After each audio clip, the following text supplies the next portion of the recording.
Domenica is here, and you're going to say your last name so I don't botch it. Calarco. Calarco. The Dom. And you were like, oh my goodness, I'm here on the show. And I'm like, oh my goodness, you're here on the show. We're both excited to be here. Thank you for having me. I'm like really, really excited for this chat. I can't believe it. I was just like, please, can she say yes?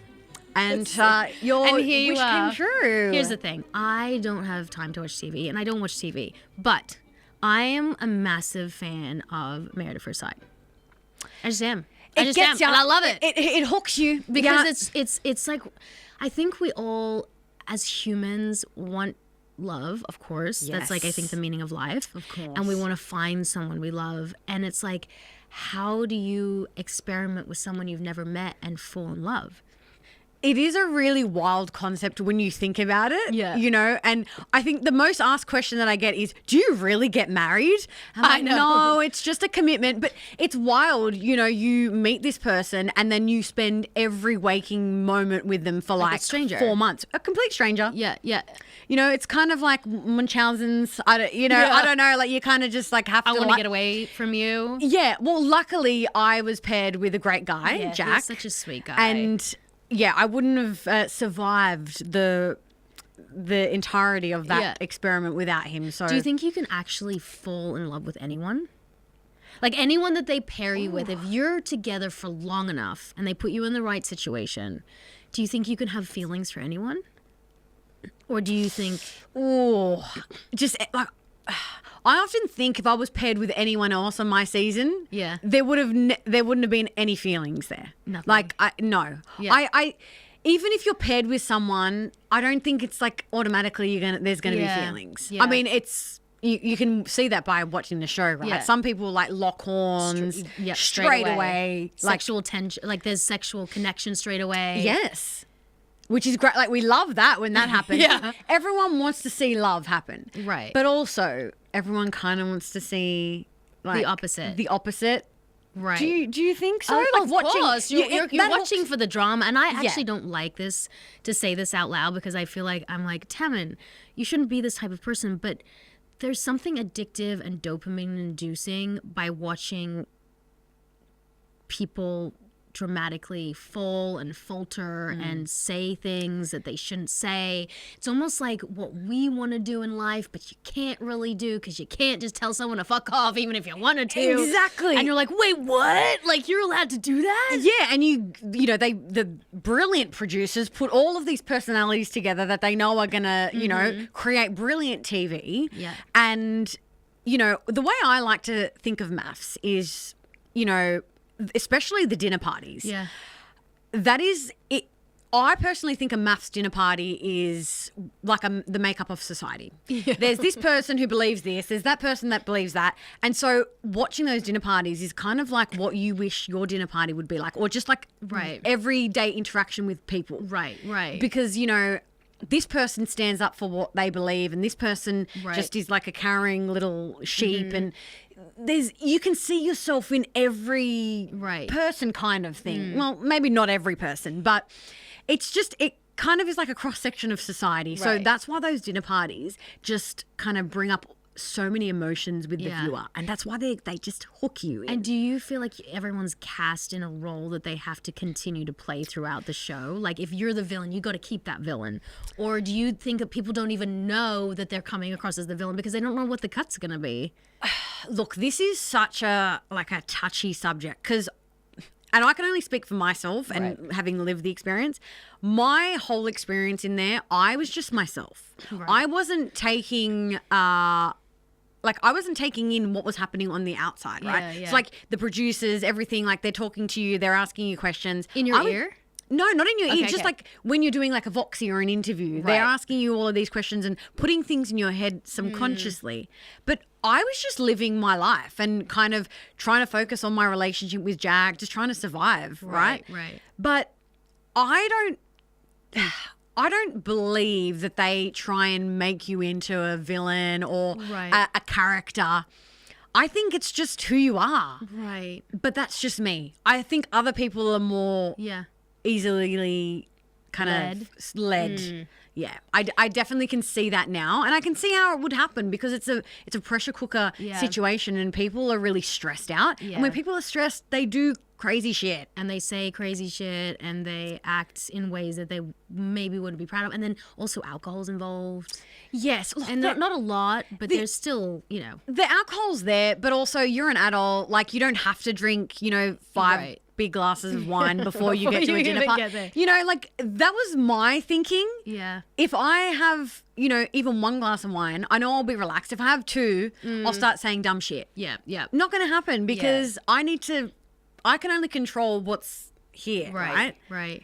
Because everything else that's coming at me, and as it did at these dinner parties, I could not control. So I had to control me first. And living with anxiety and depression, alcohol isn't always great. No, it's awful. Alcohol, anxiety, depression doesn't really work well in large amounts. So it's like fire in. That's why I gave up alcohol. People are like, "Why'd you give it up?" I'm like, I'm an anxious person. Like, it's gonna make it worse. Exactly. And I know people kind of try and mask anxiety with alcohol, but at the end of the day, it's gonna come back and bite you on the ass. So I just knew. Yeah. I was like, as much as like I've grown so much from almost 4 years ago now, but like even at that time, I was aware of like, there's 20 cameras here. We're filming a TV show. This is the biggest show in Australia. Yeah. Yeah, and it goes worldwide.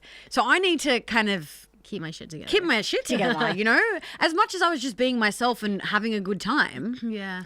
Not drinking was one thing I could control. Definitely. So like for me, I was in the public eye at 15. Now being in the public eye way later than that for you. At 15? How did you do it? Yeah, I mean, with a lot of therapy now. No, I actually loved it. I loved the attention. I was a very teased individual when I was younger. I was bullied a lot. And all of a sudden I was on covers of magazines. So I kind of loved it. I was like, well, great. Now I don't have to be like the loser that everyone hates.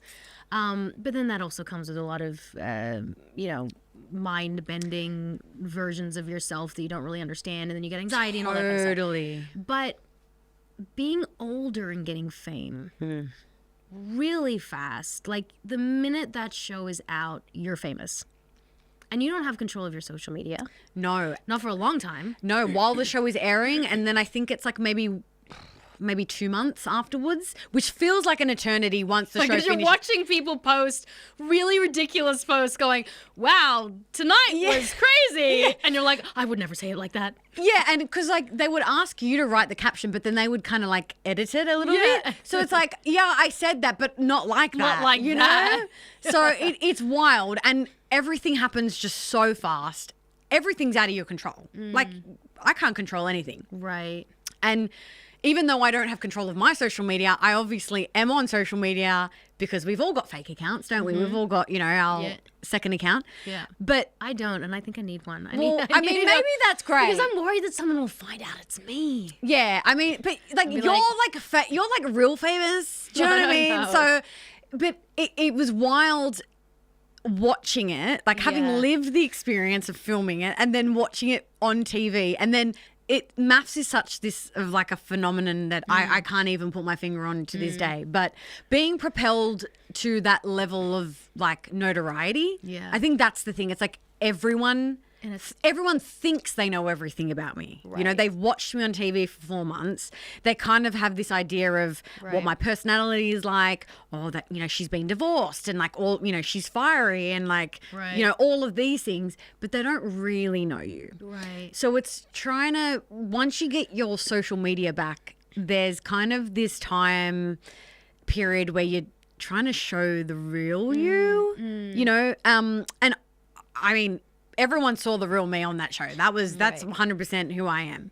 But they don't know everything about me. There's layers. There's so many layers, and the one thing that I really wanted to talk more about when I got my socials back and having this huge following was, my mental health struggles and everything that I've lived and continue to go through. So for me, it was all about like sharing my story and making people feel like they're not alone and like thinking that, oh my God, it's Dom. Oh my God, Dom from maths. Like, but really, I'm just a normal person. Do you think that talking about it humanized you more to people and made them understand that, what they saw was like you were someone that was really struggling, and at times, like maybe things that you've done in the public eye was also because you were struggling, and it humanizes you. And I feel that the issue with social media is like we're not able to make mistakes, and not even being in the public eye, you're not allowed. Like everyone else gets this allowing of, you fuck up. We all fuck up. We're human. Yes. And then you apologize, and you apologize to the people you fucked up to, and then there's forgiveness, or there's not, and people walk away, and that's the cadence of life. Yes. But yet we are held to such a stake of like, if you step out of bounds, even for a second, there's not even a chance to learn. There's not even opportunity to change. We're not even given the keys to like unlock things within ourselves to go, oh, that's something in me I gotta fix. You don't get the opportunity to do that. I find it really hard to understand and accept, that just because I went on a show, I'm in the public eye now, and I have this profile, I automatically then am open to being judged. Right. Like villainized, whatever you want to call it. Like just no rules apply to people that are in the spotlight, if you want to call it, or have a public, or who are a public figure. That to me is something I still haven't got my head around, because there is no room for error when you have a name for yourself. And I don't even know how to say that without sounding like a fucking idiot or a but it's the truth though. Like why can't someone in your comment section say, the way you acted here I felt was like this, but if you did this next time, I think that would be a more helpful. Like no one's giving you advice. No. People just saying you're a piece of shit, like, or not you, or someone's a piece of shit, or you're a loser, or you're an asshole, or like just these awful things that people say, because you're like, do I not then have a right to exist? Yes. Do I not have a right to be human? Do I not have a right to exist? What do you want from your comment? Because also those comments, you don't know who you're talking to, and that person could be one step away from stepping over that bridge. And, I've been there many times in that 3-year period since the show has aired. And, people can be so horrible. And not only to me, I know a lot of people on my season and on other reality TV shows, and I can't even begin to imagine what people say about actors and actresses and just, people who society puts on a pedestal. Right. Do you know what I mean? Like, it's just this wild microcosm of things that just happen. But yeah, I don't know what people get out of writing a really horrible comment. And people have said stuff about my weight, and like if I'm in a bad place mentally and I've lost weight, and people don't say it in a way of like, I'm worried about you. Like, are you okay? Are you okay? Like, eat a burger. Yeah. Or like, oh my God, you look gross. You look gross. Or like, what's wrong with you? It's not coming from a place of, worry or wanting to help. It's just straight away, like judgment, being horrible, mean. We have a responsibility, like as humanity, to help and guide everyone, because how do we get to a point? I look in America right now, there's so much fighting, there's so much in politics right now, and I said on the morning show this morning, I was like, we deserve a good America everyone benefits from. Australia benefits from, everyone benefits from a good America. If you like it or not, America is a superpower, and they are really powerful, and we need a good America. And there are good people there, and there are people who fight for people's rights and mental health, and they want health care for children, and there are fighters on the front line, and if you just vilify the country, then you've just nixed like more than half of the people who are there. And I feel like it's the same in this. You gotta, there's a responsibility we have as adults, and especially on social media, we can help and guide, but when you tear someone down, you don't know what they wake up to the next day in their minds. It's a scary time, I think, that we're in right now. And I do feel like there is a little bit of a shift on social media where it's just, it doesn't cut it anymore. If you're going to write horrible things, it's just, I think there is a bit of like, even from other people are like, why would you say that? You know what I mean? I do think that there is a little bit of a shift, and I really hope so. And I try to be as positive as I can be on my socials, and and with that positivity comes, you know, talking about my down days. If I'm angry about something, I voice that.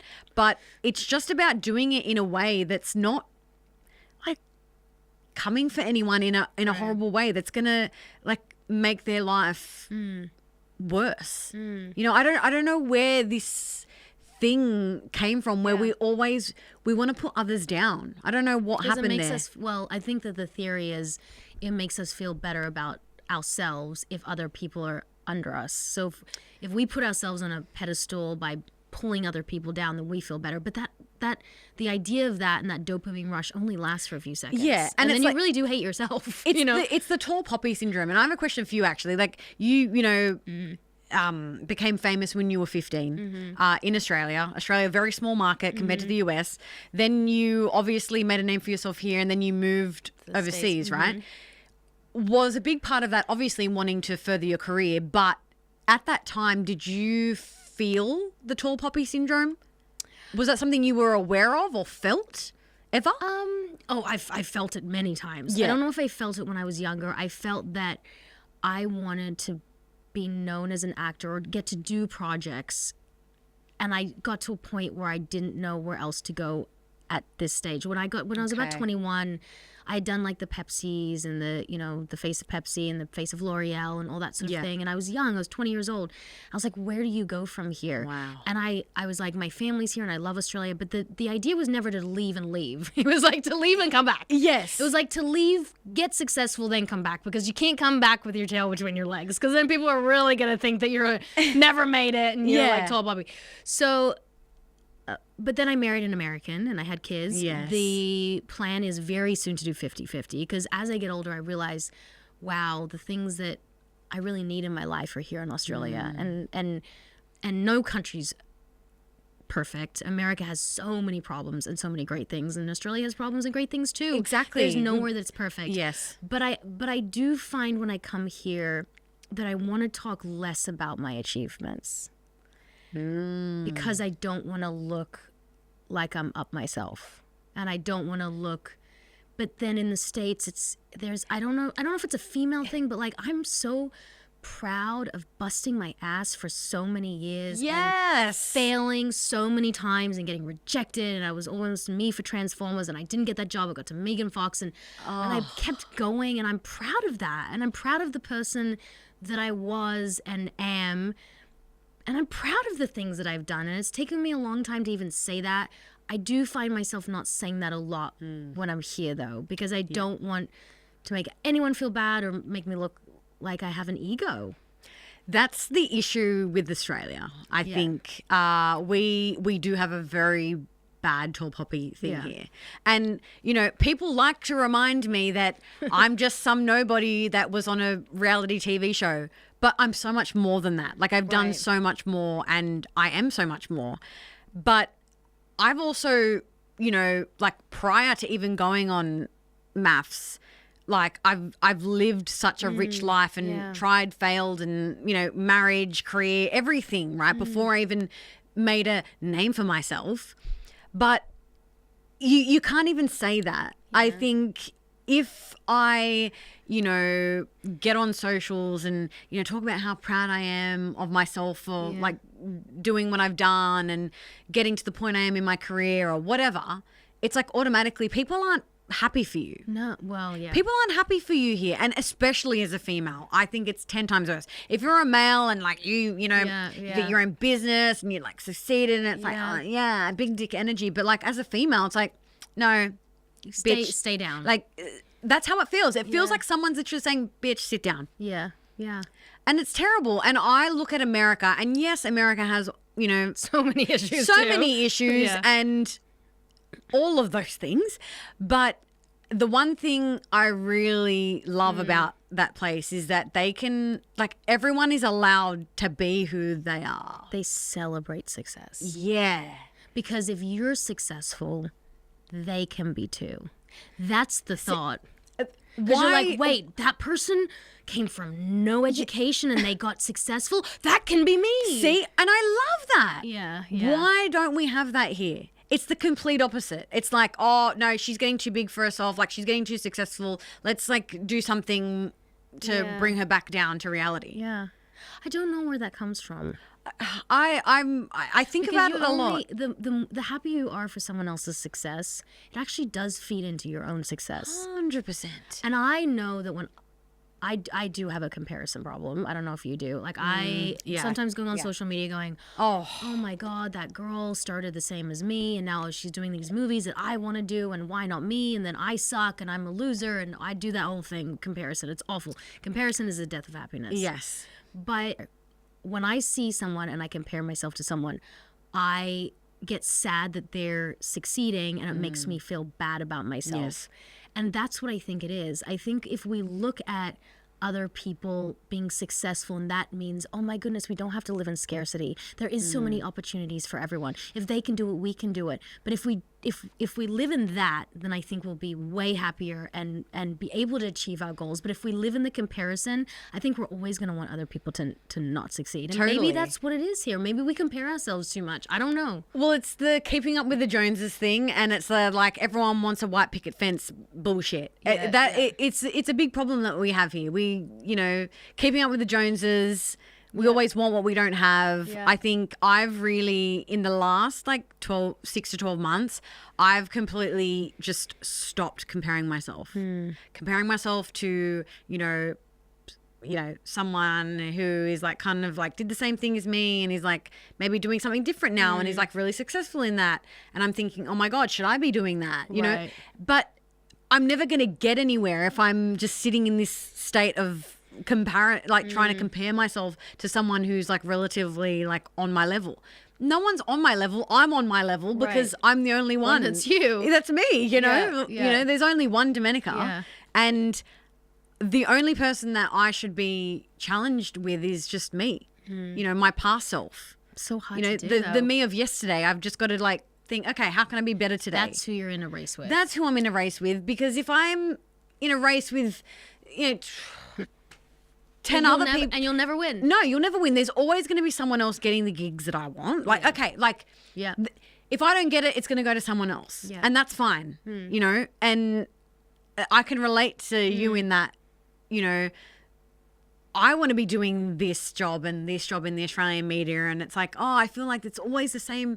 People. 5 people that are picked for those roles, and it's okay, but how can I stand out? I just need to keep focusing on me and what makes me exciting and, out there and stand out. And one day it'll happen. Yeah. I just need to keep going with that. And I can't even imagine how that would have been in America, going up for jobs in Transformers and you lose out to, old mate. Yeah. But it's just that you just keep going, right? So did that happen before Pretty Little Liars? Or? Oh, yeah.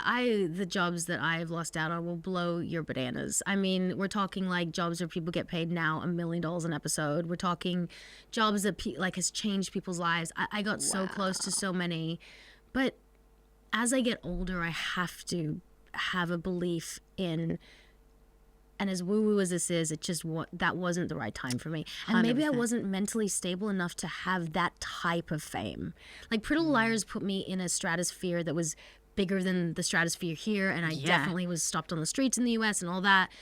But I wasn't to the point where I couldn't leave my house. And maybe in my 20s, I wouldn't have been able to deal with that. And maybe I would have changed as an individual. I've suffered anxiety since I was very young too. And maybe I just wouldn't have been able to cope. Does anyone really cope with not being able to leave their house? I always think of huge child actors like Miley Cyrus, for instance. Yeah. I saw a recent interview she did with David Letterman, and she said because the whole Hannah Montana thing, she can be the superstar, but she can just be the girl next door. Yeah. And it's when we're just talking about how we were in Italy, and the times that I would go to the Colosseum or the Trevi Fountain. And I would have these moments thinking, if I was Taylor Swift, I thought that too. Taylor Swift cannot go to the Trevi Fountain. I was thinking that too. She can't go get gelato. I was like saying to my mum all the time, like, she can't just go. How does she get anywhere? Like, even in London, I'm like, Mum, she couldn't just walk around London.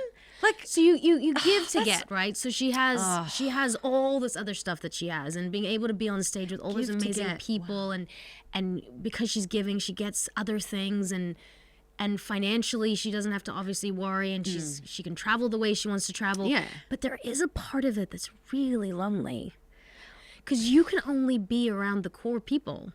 You can't have those experiences. Like, one of the afternoons, my kids and my husband were bitching. It was so hot. And so I was like, screw y'all. Yeah, I'm out of here. I left them, and I went. We were in Venice, and they were like doing whatever, sitting down, watching TV in the air conditioning. So I spent the afternoon walking around, going to all these museums and all these beautiful places. And I just thought, like, this is so amazing. And I had a couple people come up to me and go, "Are you from Pretty Little Liars?" Or I was actually on Hannah Montana. You on Hannah Montana, whatever it was. Oh my God, you were. Yeah, for a while. Holy shit, you were. I'm the brother's girlfriend, right? Yeah, Sienna, the bikini model. Oh my God. Oh my God, yeah. you. Yeah, so what? Okay. So some people came up, and I thought, it actually is so nice, because you go, oh, you're transported back to that time, and you go, it's so nice that people remember your work, and that's always so nice. Yeah.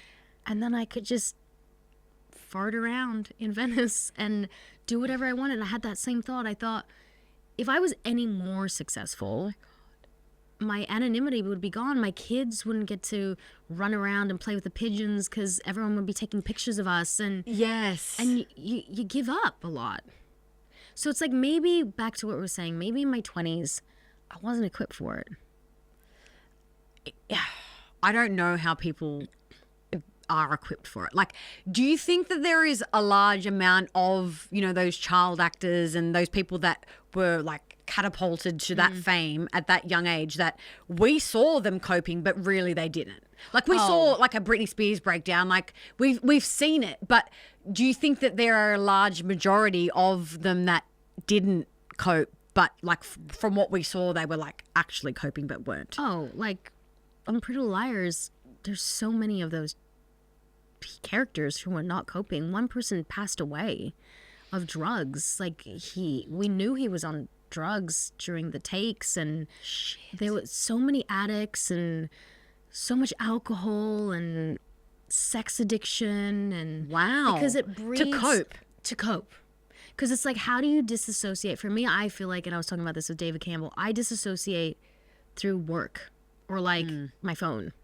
Like, whatever I can do, like if I'm panicking, I'll just sit down and go through my phone, because it's like a way to like disassociate or whatever. Yeah, disassociate. Whereas like I could do, mechanism. which is I could do other things, but like I just pick up something. Like you could like knit or like I could do something more productive. Yeah. But I go to my phone. Yeah. And I think that those kids disassociated through like drugs, alcohol, sex, all those things. It was just because they didn't know how to cope. Because it's really hard. It's also really hard when people love you, but like they don't even know you. So it's like, these people don't really love me, and then who am I? Yeah, and then you lose. Like, who the hell am I? Who really? does love me? Yeah, obviously my parents were great, but like, who does? And then the guys who are with me, are they just trying to sleep with me because they know me from the show? Yeah, this happened like so many times to me, right? Where like people would come up and be like, oh my God, like when you smashed the glass, like, oh yeah, I would have done so much worse. Like, oh, and they come up and like say all of these things. That's like, okay, like that was me. I did those things in that moment. But like, I'm so much more. It doesn't define. It doesn't define me. It has defined you in some ways, but that is Yes. not who you are in the 31 years of existence. Yes, like there's so much more to me, Right. Let's talk about that. But like, it's wild, and I can't even begin to imagine what it would be like for some people that had that level of. But yeah, going to Italy and going to the Trevi Fountain, going to the Colosseum, all I could think about was Taylor Swift could not go to the fucking You're like, Colosseum. at least I'm not Taylor Swift. Isn't that sad though? Yeah, there is a sadness in it, because at some point, how much more money you can money's not the issue. No. And then obviously you love what you do, but how many more times could you perform or want to perform?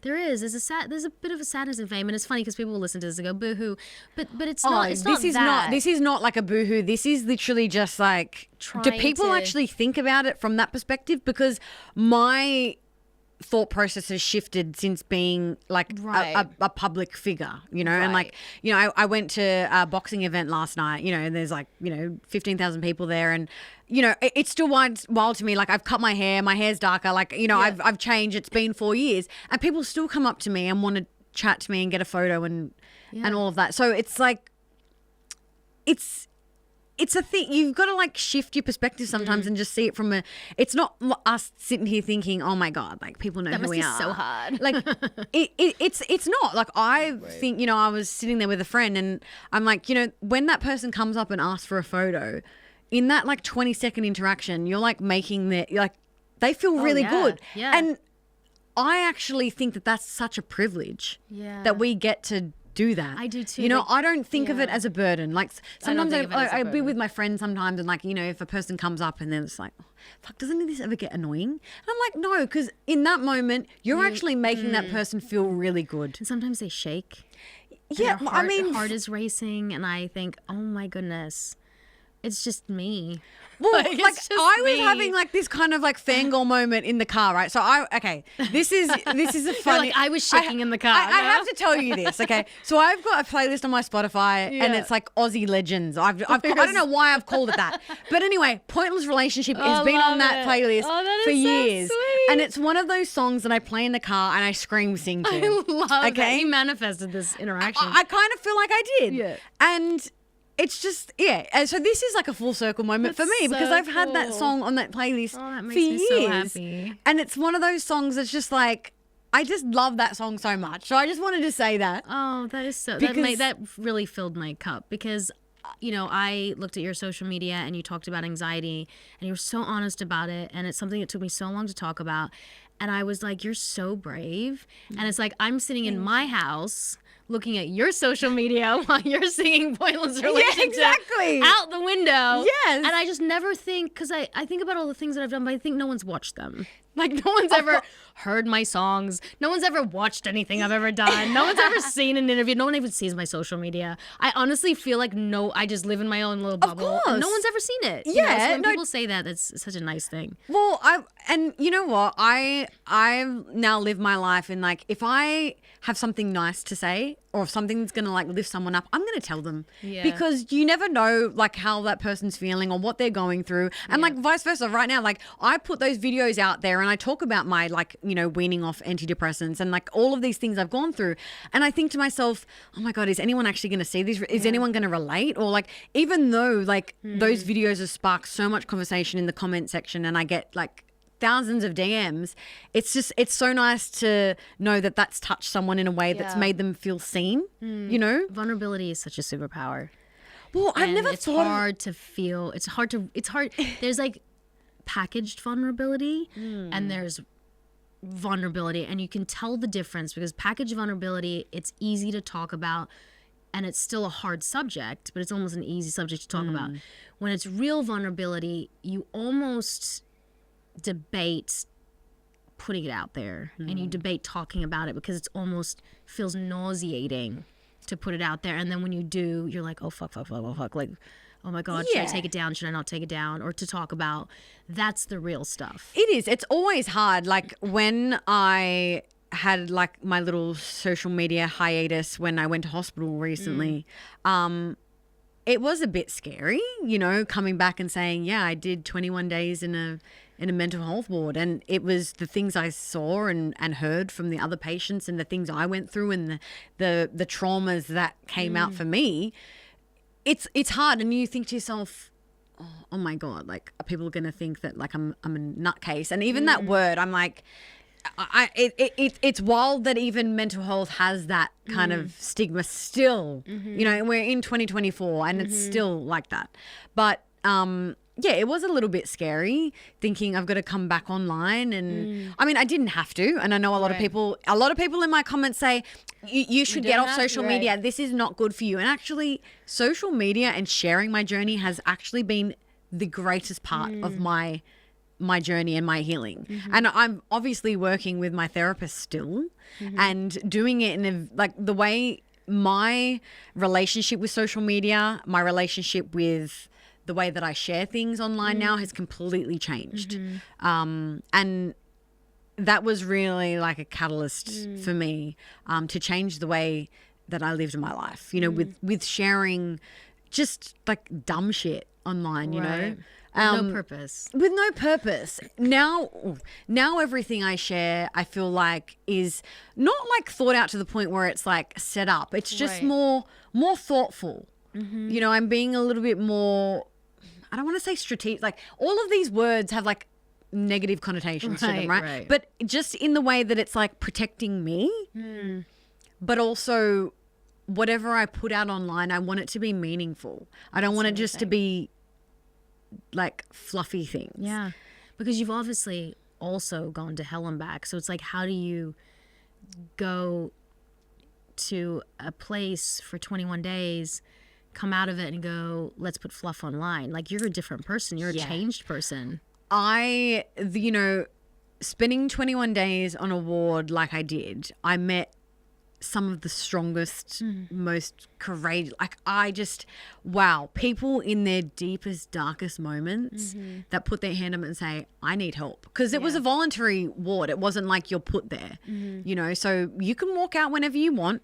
There was people with, you know, alcohol, drug addictions, like drugs, you know, the hardest drugs that that is so scary, and hearing their experiences and what their demons that they deal with, and just the way that I view addiction now. Like, I think people that struggle with addiction are the strongest people on earth. Yeah. You know, the one thing I learned was once an addict, always an addict. Even if you're in remission, you know, remission isn't the word. If you're in, you know, you've been clean for 2 years, 20 years. The one thing I've learned now is you're always an addict. You're always wanting it, which is wild. And it's made me look at substances in a really different way now. Like alcohol, like, you know, not even illegal substances. I mean, just like things that you can get off the counter. Like, you know, people are addicted to some of like sex, gambling. Yeah. Just... It's a way to cope because, again, at some point you are struggling and you don't have those coping. We're so lucky, we're so privileged, we're so blessed that we have access to therapy. But in the States, it is way easier to buy a gun than it is to get a therapist. See, that scares the shit out of me. And it's less expensive.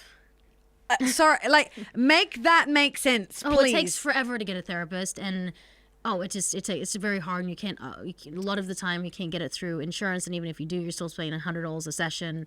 Normally, it's like $300-400 a session. Goodness. So you can go to a store, like there's a gift shop up the road from us where you can buy a gun, but it's a gift shop. They call it a gift shop, and you can buy a gun. Yeah, it says guns and gifts. I know I'm not laughing because it's funny. I'm laughing because it's ridiculous. I mean, America, right? Look, I really love America. I've been like 4 times. I think it's incredible. Yeah. And it's the land of opportunity, but it's also the land of the wild, wild west, really. Wild West. It's just the fact that it's cheaper to buy a gun than it is to go and get therapy. I know. Is wild to me. Yeah. Look. There's some things that I don't understand, but a lot of people direct message me and say, well, I'm so scared to go to America.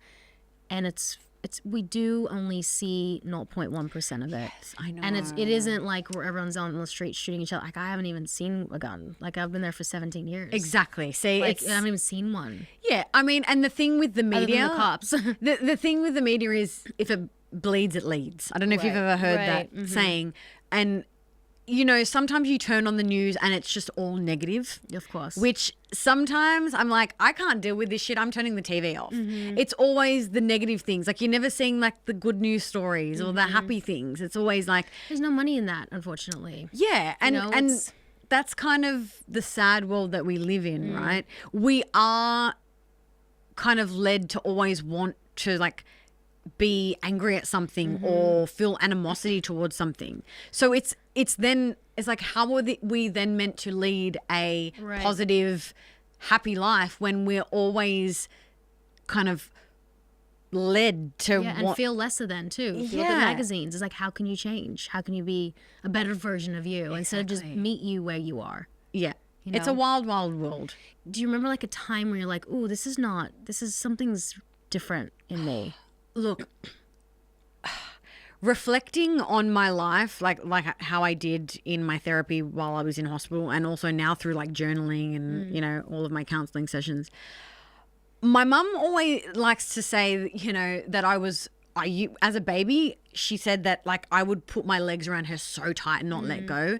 And I think a lot of my anxiety has to do with like attachment styles and my fear of abandonment. I don't even know where it came from, but I have like very, very vivid memories of like just being scared that I was going to be left alone. And I think that's where a lot of my anxiety comes from.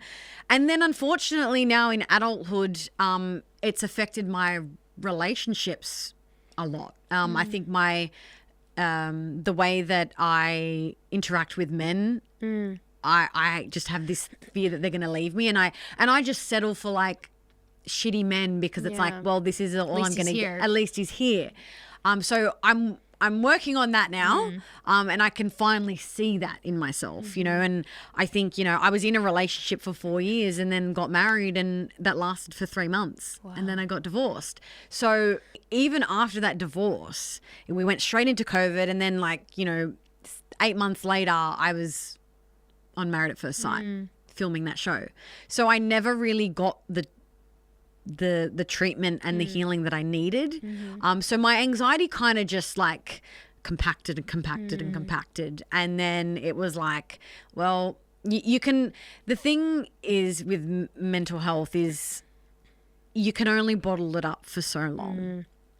And for me, it kind of erupted, and I needed to get the help because it was not going to be good if I didn't. And you felt like there was a moment where you're like, you hit your rock bottom and you're like, I need help. I definitely, This year I hit a rock bottom that I'd never hit before. And it's a scary thing. On medication, may I ask, or off? So I was on antidepressants / for anxiety for 15 years. I've been on them. I had been on SSRIs since I was 15 years old. Wow.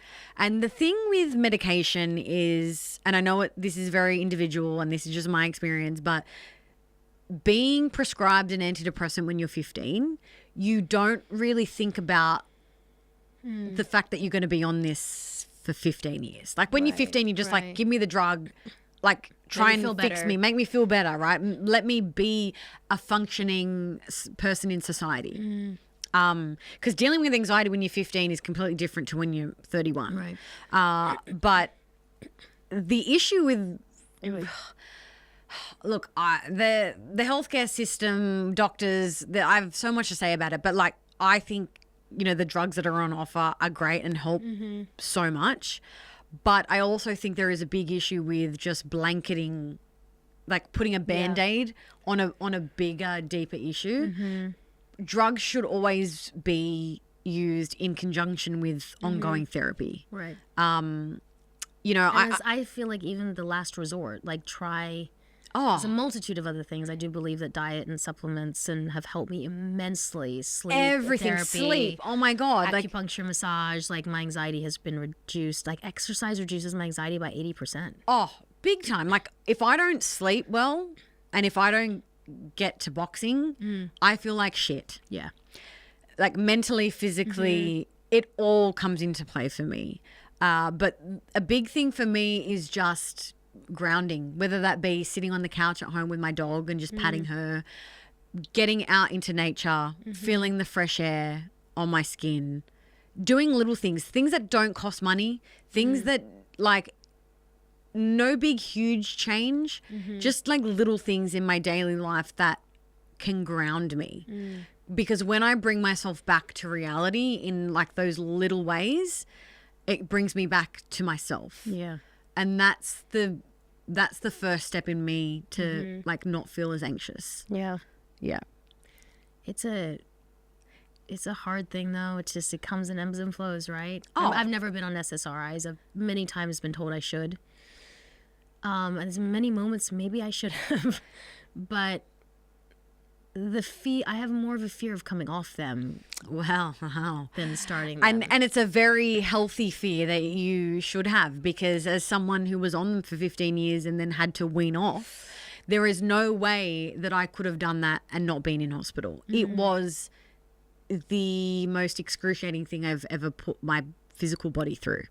Did you go to the hospital because you were weaning off and it triggered something, or did you go to the hospital to wean off because you thought it was maybe affecting your mental health? So I went to hospital because I just needed the help. Yeah. And then when I got there and I, started seeing my psychiatrist regularly whilst I was an inpatient, I just said to him, I was like, look, this medication, I've been on it for 15 years. I don't think it's doing anything for me anymore. And they're always very skeptical. They're like, no, SSRIs are great. Like, they don't stop working. And I'm like, I know my body.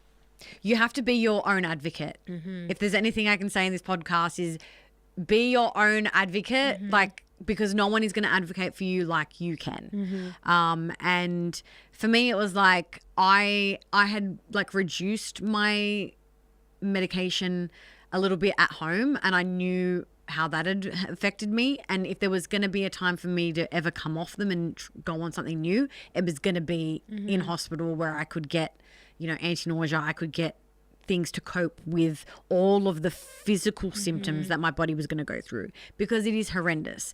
I know there are many studies being done on the brain zaps and the physical symptoms coming off SSRIs. But yeah, it is a sensation I can't even explain it to you. It's terrible. I wouldn't wish it on my worst enemy. But doing it in hospital was the only way to do it, because you have access to all of the medication. The nurses, the healthcare staff are there to help you through it. I can't imagine what people go through when they're coming off and they hard need to drugs. talk about this. No one talks about it. No one talks about it. No one if you're going to talks- go on an SSRI, you should know that if you want to come off it, there's no you go to the GP, and so many people have messaged me and said, I went to my GP and said I'm anxious, and without even a therapy session put me on SSRIs. And I'm just like, if you are really unwell and you really need immediate help, of course, I'm all for that. So many different types of medication and doses. If you haven't tried cognitive behavioral therapy, and you haven't even gone and seen a therapist to try and kind of work through it without medication first, I don't know. There's just this thing where they just want your brain. It's not these medications alter your brain chemistry ultimately, right? Yeah. That's what they do. I've been on them for 15 years. I know what they've done to me. And it's wild, and no one talks about it, and it makes me really sad. And, I just got to a point where I'm like, you know what? I've got this platform now, and I'm going to talk about my journey. Good. And the outpouring of support, but also the forum that my social media has now created, just in my comments of people just talking about their own experiences, and it makes just people feel seen. And that's all I want it to be. Because the main takeaway for me of being in hospital was group therapy was the biggest healer for me. And so for me, I've made my social media now just this big group therapy. That's what I want it to be. And people come there, they can talk, and it's a safe space. And I've if I see fuckwits in my comments, I think that's going to be my Aussie slang. I was about to say, what's your favorite Aussie slang word? That's it. Fuckwit. Fuckwit. Right? I feel like Americans don't say that. No, they'd be like, what is this? Fuckwit's my word. Okay. I just block, delete, you're gone. Nah, I don't have time for this. And if that means I sit on my phone and I have to go through the horrible shit, I have to do it. But it's I know that that little community now that I've created, it's not so little, but that community that I'm now cultivating, I want it to be as positive as possible. Well, I'm proud of you, and I've only known you for really deeply for this show. Thank you. Thank you so much for coming. Before we go, we have 2 little sections left. I do want you to say your 2 favorite slang words. So you've given me fuckwit. You've given me the best one. That's probably the best one, but I don't know. I feel like my brain automatically goes to swear words, but no, you need a swear word. Come on.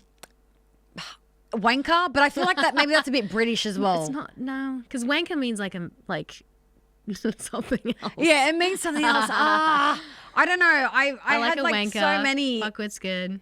What do you use on a daily basis? Oh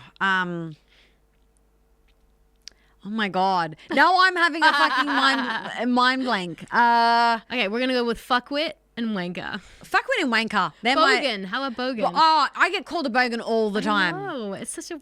But I've now adopted. You need a shirt that just make money from it. Bogan. Yeah, maybe I will actually. Yeah. I'll do some art and like Do some just cool bogan. Yeah. Is that your shirt that you? Your art? No. This actually so cool. is. This is Camilla and Mark. They're doing a campaign about ovaries for ovarian cancer. The research to then and have a test to test for ovarian cancer because really it's cool. one of the That's awesome. worst. And then the last one is your biggest shit show moment. Look, Or, no, not biggest. How about one of them? One of them, We all because- have many. I mean, I think probably for me, my biggest shit show moment would be the fact that I was married for 3 months and was with the guy for 4 years. I don't know if that's a shit show. Maybe you just were like, oh, I'm done. Maybe you thought getting married was going to fix problems and you realized that it didn't. I think that, yes, that You're like, oh, this will change everything. It's like when people have kids. probably This will change it. My most probably recent shit show moment would have been last year when I did I'm a Celebrity and like couldn't eat the zebra testicle and then had a fight with Carrie Ann. Did you guys make up? We never made up. We haven't got together for a rosé yet, Carrie Ann. So, look, I'm open to it. She came on the show. Yeah, I know. Yeah. I know she probably had a lot to say about that experience. She didn't. I think that she just understood that it's just a very, I mean, again, you're... Was that her shit show moment? No. I don't even think we asked her shit show moment. Oh, no, we did. She fell off a trapeze and hurt herself. I think she might have broken her back or something. Oh my God. Okay, yeah, yours is easy compared to that. No. Yeah. I think she was just saying that it was just like a pressure cooker, and she's been called worse. Yeah, I mean, look, I think Do you regret it? Regret is such a strong...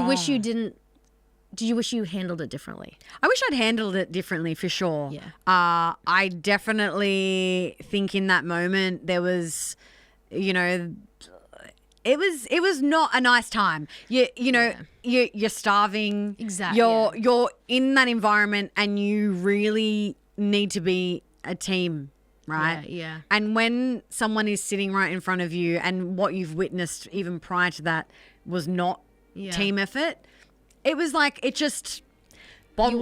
You would have handled it differently in a different situation. That's it. Yeah. Yes. Regrets, things that I like. I don't believe in living my life by having regrets. Like everything happens. I did it. I said it. The thing happened. Did you guys ever make up? Did you ever say sorry? I've not seen her. Just slide into her DMs. I wonder if she said that. Carrie Ann, I'll bring you both on this. I'll bring you both on this show. Sit down and have a therapy session. Sit Shit down. show therapy session. Yeah, Kumbaya it out. Maybe. If anyone could do it, you could do it. I could do it. Well, thank you for coming on the show. I adore you. And until we speak again. Thank you so much for having me.